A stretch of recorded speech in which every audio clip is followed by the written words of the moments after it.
Hello student, कैसे हैं आप लोग। आपका फैन बायोलॉजी बाय संजय गौर।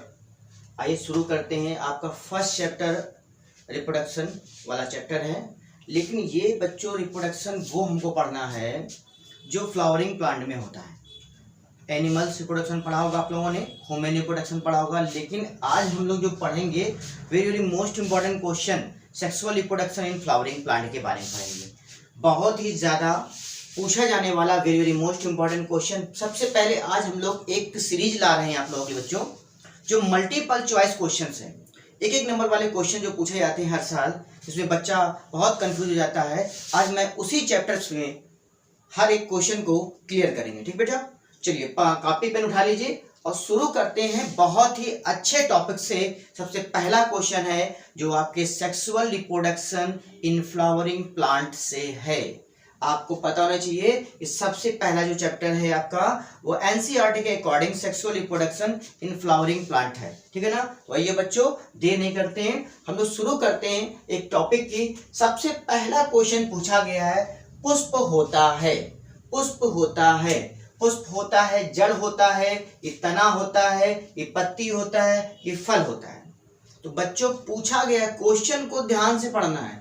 पुष्प होता है, पुष्प कैसा होता है, तना होता है या पत्ती होता है या फल होता है या जड़ होता है। भैया सिंपल सी बात है, अगर पुष्प है तो पुष्प लगा कहाँ होता है।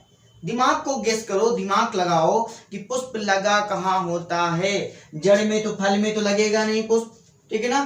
पुष्प फल के अंदर बन सकता है, लेकिन पत्ती में भी फल नहीं लगेगा, यानी पुष्प नहीं लगेगा। लेकिन तने में लगा होता है पुष्प, ना कि जड़ में। तो पहला जो विकल्प है वो आपका गलत है, यानी कि बी नंबर ऑप्शन सही हो जाएगा।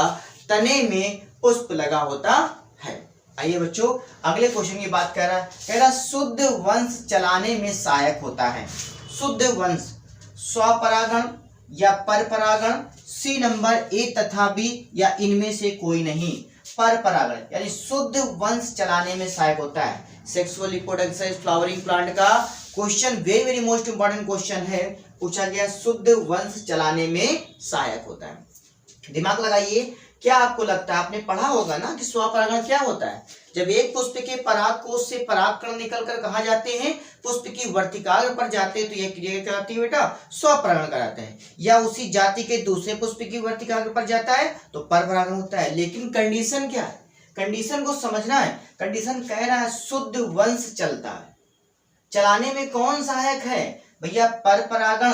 परपरागण अगर कराएंगे, मेरी बात समझ लो ना, अगर परपरागण कराएंगे तो क्या शुद्ध वंश चल सकता है। मान लीजिए कोई पौधा है, उसकी नस्ल कुछ खराब है, वो कम फल का फॉर्मेशन करता है और कोई ज्यादा फॉर्मेशन करता है, तो दोनों का अलग अलग कंडीशन हो जाएगी। ठीक है ना। और परपरागण में क्या हो जाएगा, स्वपरागण में कंडीशन क्या है, स्वपरागण उसी का पुष्प है और उसी के परागकोश से परागकण निकलकर उसी पर गिरेंगे, तो वही जिस प्रकार का पौधा है बिल्कुल प्योर। अगर घटिया नस्ल का है बेटा पौधा, तो घटिया नस्ल का बिल्कुल प्योर क्या बनेगा, पुष्प का फॉर्मेशन बनेगा। ठीक है ना। अगर अच्छी जाति का है तो बिल्कुल अच्छी जाति का बनेगा, लेकिन इसमें चेंजेस हो जाएगा, इसमें शुद्ध वंश नहीं चलेगा। क्योंकि इसमें क्या होता है, इसमें दो कंडीशन आती है, दो पुष्प चाहिए मुझे परपरागण में, इसमें ऐसा नहीं है। इसमें शुद्ध वंश चलाना है, तो शुद्ध वंश कब चलेगा, जब स्वपरागण होगा। क्लियर, यानी कि आपका बी विकल्प बिल्कुल सही है। अगला देखिए बेटा, कह रहा मक्के में परागण कैसे होता है। मक्के में परागण, मक्के का पौधा देखा ना, दिखाइए भैया मक्के का पौधा देखिए। देखिए आपके सामने मक्के का पौधा है बेटा।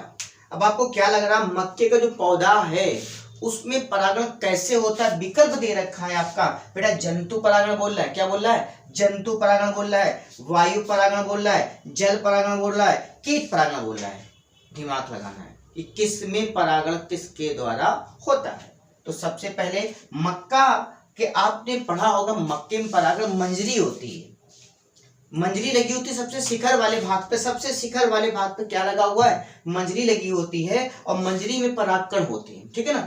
तो कह रहा है जंतु परागण, क्या मक्के में जंतु परागण हो सकता है, आप बताइए। कोई बड़ा जंतु उसको परागकणों को ले जाके उस पर डाल सकता है वर्तिका पर, नहीं। क्या वायु के माध्यम से परागण हो सकता है? दिमाग लगाना है। हाँ भैया हो सकता है। क्यों? क्योंकि मंजरी बहुत हल्की होती है, हल्की सी भी हवा चलने पर ये पुष्प के परागकोश से निकलकर परागकण उसकी वर्तिका पर गिर जाती है। अच्छा, कुछ लोग दिमाग लगा रहे थे भैया जल परागण, सोचा भैया किसान होते हैं, खेतों में पानी डालते हैं तो परागकण गिरते हैं, बह के चले जाते हैं। अरे पगले, परागकण बह के नीचे जमीन में चले जाएंगे ना, पुष्प की वर्तिका पर कहाँ आएगा?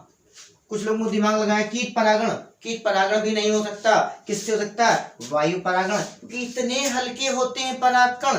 नहीं, ये विकल्प गलत, ये विकल्प गलत, ये दोनों विकल्प गलत हैं। विकल्प सही कौन सा है भैया? वायु, वायु, वायु। आए हवा तो धीरे धीरे चल, वायु परागण है। ठीक बच्चे लोग, अगला क्वेश्चन, साल्विया में परागण होता है।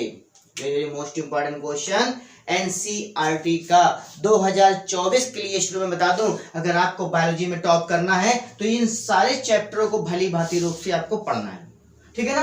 क्वेश्चन, साल्विया में परागण होता है जल द्वारा, वायु द्वारा, कीट द्वारा, कोई नहीं।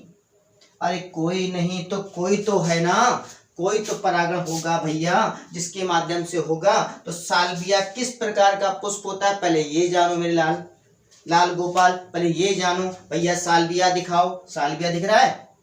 ये है साल्विया, ये साल्विया पुष्प है। कुछ समझ में आ गया होगा साल्विया से, आपको ऑप्शन का आंसर ही मिल रहा होगा। भैया क्या होता है? ये जली पौधा नहीं है। जल द्वारा परागण किसमें होता है बेटा? ये जली पौधा होता है, जैसे हाइड्ला, ठीक है ना, जलकुंभी, ये सब क्या है? आपके जली पौधा है, इसमें नहीं होगा। यानी ऑप्शन नंबर ए गलत हो गया। वायु परागण, क्या वायु के माध्यम से होगा परागण? नहीं होगा। किससे होगा? कीट परागण। किससे बेटा? कीट परागण के द्वारा क्या होगा? ये साल्विया में परागण होगा।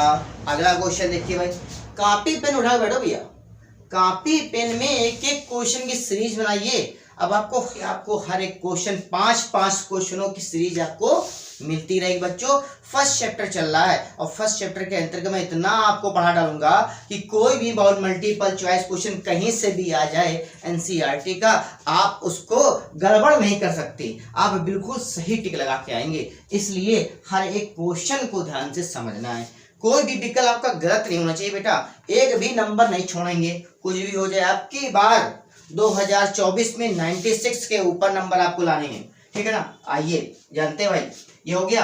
क्वेश्चन नंबर 5 देख लीजिए, क्या कह रहा है? गुंजन चिड़िया द्वारा परागण होता है। गुंजन चिड़िया, गुंजन करने वाली चिड़िया। भैया गुंजन वाली चिड़िया दिखा दो, देख रहे हो? ये हमारी गुंजन करने वाली चिड़िया है। कह रहा है इनसे भी परागण होता है। क्यों भैया? क्योंकि जो पक्षी होते हैं मकरंद को ग्रहण करने पुष्प पर आते हैं। मकरंद को, मकरंद जानते हैं ना, तो मकरंद को ग्रहण करने पुष्प पर आते हैं, ठीक है ना? जिससे क्या होता है? परागकण कैसे होते हैं? चिपचिपे होते हैं, उनके माउथ के चारों ओर परागकण। अरे यार समझदार हो तुम फिर भी। देखो भैया, तो गुंजन करने वाली चिड़िया द्वारा परागण होता है किसमें? बिग्नोनिया में, अमरूद में, केले में, मक्के में। अब दिमाग लगाओ, बिग्नोनिया बेटा जो पुष्प होता है वो बड़ा होता है। बिग्नोनिया पुष्प दिखाया जाए, देखो महाराज दिख रहा है, ये बिग्नोनिया नामक पुष्प है। ये पुष्प बड़ा होता है, जब चिड़िया आती है उसके चोंच उसके अंदर प्रवेश कराती है, प्रवेश कराएगी तो परागकण क्या होंगे? चिपक जाएंगे। यानी गुंजन करने वाली चिड़िया किससे परागण कराती है? बिग्नोनिया नामक पुष्प में परागण होता है। अमरूद में नहीं हो सकता, केले में नहीं हो सकता, मक्के की मंजरी होती है, नहीं हो सकता। तो सिंपल सी बात, किसमें हो सकता? ए नंबर विकल्प आपका सही है महाराज, ए नंबर विकल्प आपका बिल्कुल सही है। मिलते हैं बेटा अगली क्लास में, आज के लिए इतना ही।